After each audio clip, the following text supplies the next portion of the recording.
nous la redescendre la prochaine personne. À place de ça, je vais agir comme ça. Donc, la prochaine personne à venir lire au micro, il s'est inscrit en 6e place. Malheureusement, il n'y a pas 6 personnes sur la liste du micro libre ce soir. Donc, il passe en 3e place.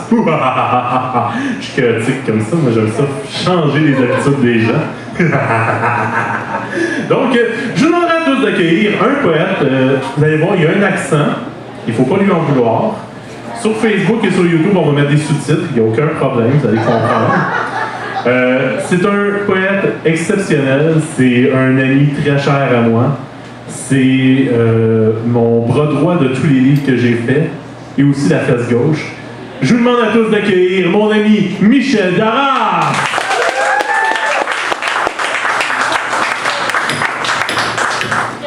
Je pense que j'ai mis un peu trop. Merci. Bien, oui. Donc, je remercie Christian pour tous les compliments. J'ai toujours un problème avec mes lunettes. Ces lunettes, c'est pour lire de loin, pour voir de loin. Donc, quand je lis, je vois rien.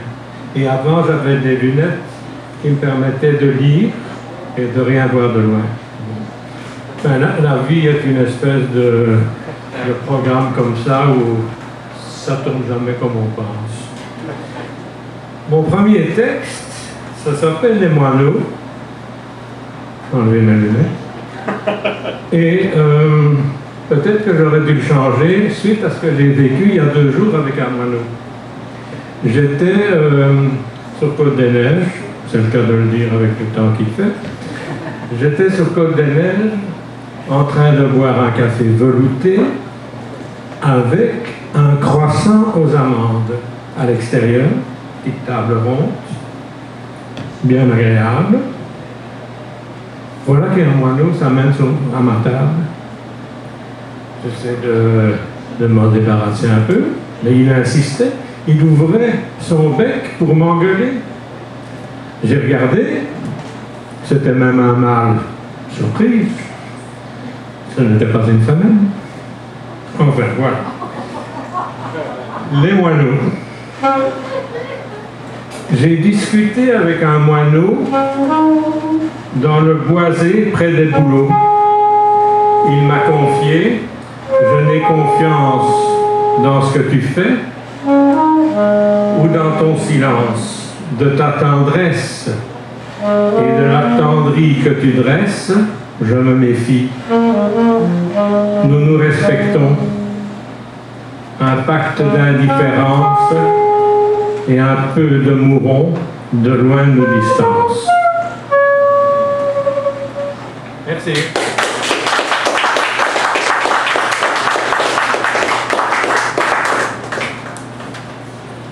Comme je peux en lire quelques-uns de plus, ben, je vais peut-être en lire 6. Siècle passé. C'était un ancien temps, des belles en crinoline et des élégants amants en sombre pèlerine. Les femmes étaient blanches sous leur fine toilette, belles, rondes des hanches, ingénues sous la voilette. Les hommes à moustache parlaient de romantisme, de leurs badines attaches, tissées de timide érotisme. Un air de salon de thé dans les guinguettes ravissait ces courts étés et leurs longues fêtes. Hélas, ces temps sont passés, se sont tus dans le sargasme de notre siècle encrassé dans ces illusoires fantasmes.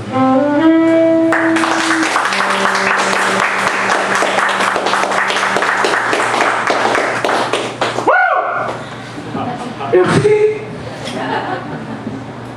Un petit texte de circonstance, parce que ces histoires-là, dans mon cas, c'est un souvenir d'été.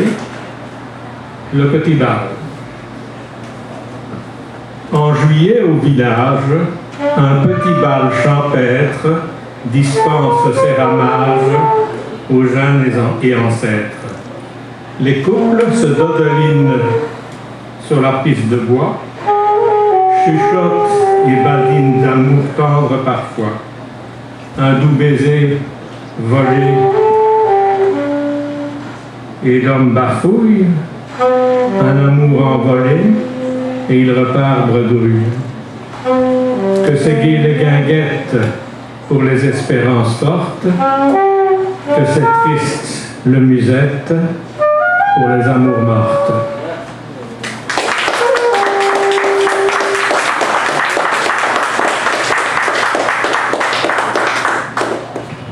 Je continue puisque j'ai le temps. Ça se passe dans le métro.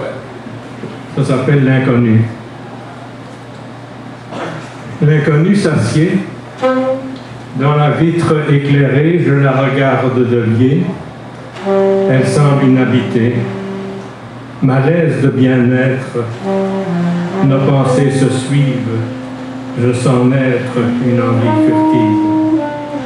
Sa peau est pâle, un peu lactée, un peu opale, toute pureté.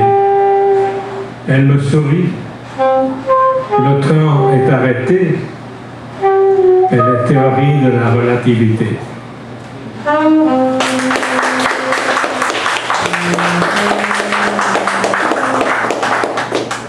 Incursion. Je vais débarquer chez toi par hasard, du bout du quai, un modeste soir. On va boire le vin et manger l'agneau, le pain ou le vin, et aussi des gâteaux. Puis, je repartirai en grand silence, sans me retourner vers l'espérance.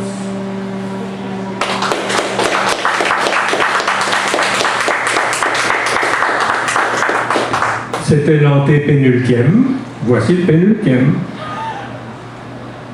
Promenade. Une rue d'arbres exotiques avec des parfums de violettes. Une fontaine romantique à la complainte fluette. Un homme gentil et galant, heureux et nonchalant. Une femme en crinoline, souriante sous la capeline. Promenade langoureuse sous les saules évanouis du goût de la nuit, de la vie amoureuse.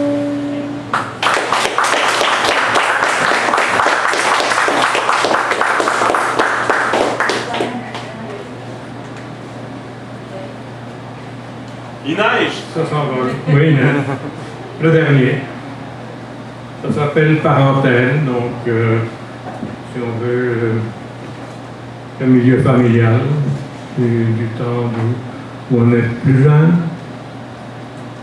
Un rayon de soleil incertain et coloré, au reflet vermeil et légèrement doré, embrasse et enlace un ange sculpté près d'une terrasse de volupté. Un leste lanterneau près de la vitrine d'art nouveau éclaircit une sanguine. La mère et l'enfant d'un tableau thermique suspend le présent dans l'encore hypothéqué. C'est l'atmosphère de ma prime enfance. Tout est à faire, tout est espérance. Merci.